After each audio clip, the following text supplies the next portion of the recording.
খোকা গেল ফেঁসে। নোটোরিয়াস ক্রিমিনাল ভাঙ্গড়েতে এসে বলির পাঠা প্রার্থী হয়ে খোকা গেল ফেঁসে।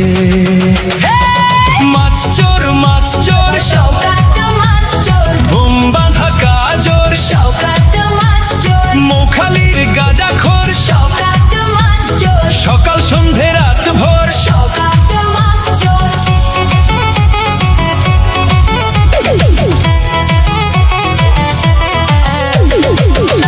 শওকত মোল্লাকে ভাঙড়ের মানুষ বিশেষ করে তৃণমূল কংগ্রেসের নেতা বলে মনে করেন। ওকে একটা পাক্কা মাছ চোর ক্রিমিনাল এই হিসেবে ওকে ট্রিট করে এবং দেখে এবং খুনি।